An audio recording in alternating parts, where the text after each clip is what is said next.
नमस्कार मित्रों, आप सभी को श्री गोधाम चैनल में स्वागत है। आज मैं लेके आया हूँ गौमुख से गंगा का अवतरण इस विषय, और आज हम इस विषय में चर्चा करेंगे। तो मित्रों, मैं गौ माता को नमस्कार करते हुए कार्यक्रम को आरंभ करता हूँ।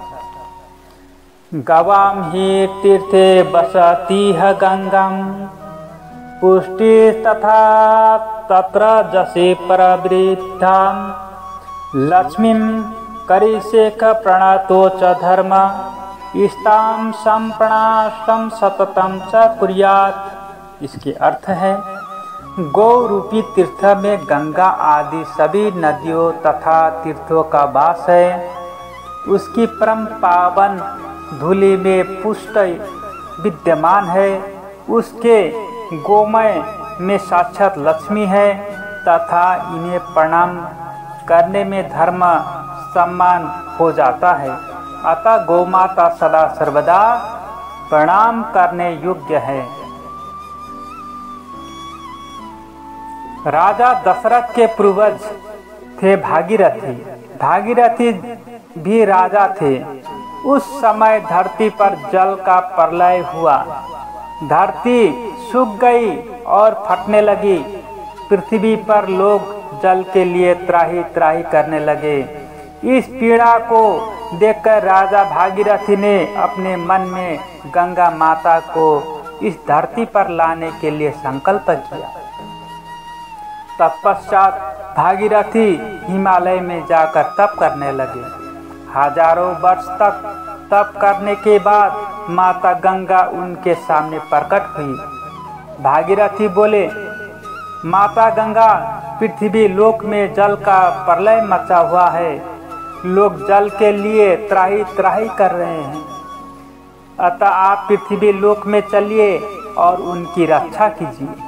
माता गंगा बोली, हे पुत्र, मैं पृथ्वी लोक में नहीं जा सकती, क्योंकि वहाँ पापी लोग अपना पाप गंगा में धोकर मेरे अस्तित्व को सदा के लिए समाप्त कर देंगे। दूसरा, जब मैं स्वर्गलोक से उतरकर पृथ्वी लोक में जाऊंगी तो धरती माता मेरे भार को सहन नहीं कर पाएगी। मैं सीधा पाताल लोक में चली जाऊंगी। यह सुनकर भागीरथ बोले, हे माता गंगा, यह दोनों संकट से निवारण का उपाय आप ही बताइए, ताकि धरती को जल प्रलय से बचाया जा सके।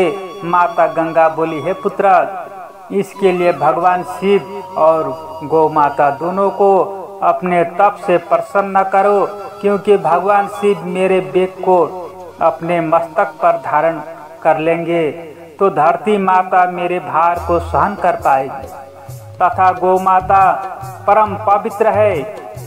उनके मुख में अमृत का वास है। उनके मुख से निकलकर मैं धरती पर जाऊंगी तो पापी लोग कितना भी अपना पाप गंगा में धोएंगे, फिर भी मेरा अस्तित्व पवित्रता के रूप में सदा बनी रहेगी। मैं मृत्युलोक में जाकर भी अमर रहूंगी। भागीरथ ने ऐसा ही किया। उन्होंने भगवान शिव और गौ माता दोनों को अपने तप से प्रसन्न किए। माता गंगा स्वर्गलोक से उतरकर पहले भगवान शिव के जटा में समा गई, जिससे माता गंगा को प्रथम शिव के मस्तक पर उतरने का सौभाग्य प्राप्त हुआ। दूसरा, माता गंगा का वेग सीधा पृथ्वी पर आने से रुक गया, जिससे गंगा माता का धरती माता के अंदर समा जाने का संकट टल गया।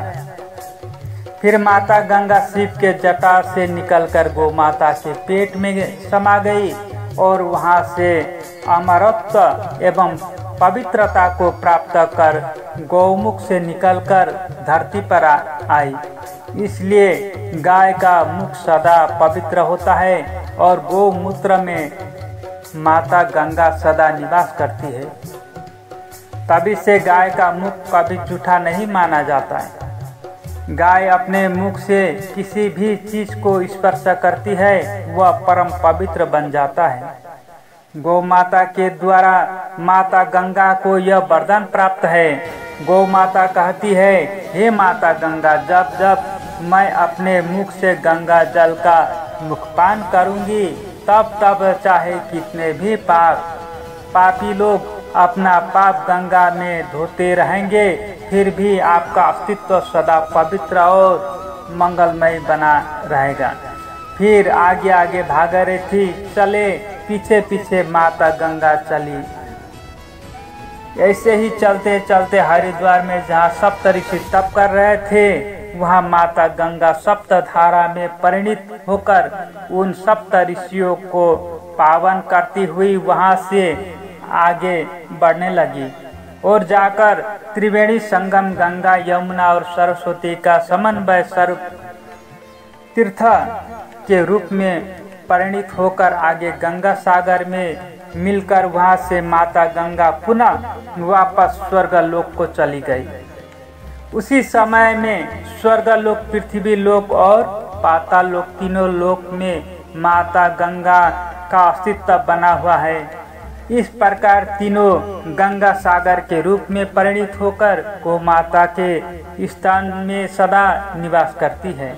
वह चारों सागर है, आकाश गंगा, पृथ्वी गंगा और पाताल गंगा तथा गाय के स्तन से निकलने वाली क्षीर सागर। गाय के दूध से बना घी जब अग्नि में वेद मंत्र के द्वारा डाला जाता है तो तीनों गंगा को सागर के रूप में शक्ति एवं बल प्राप्त होता है।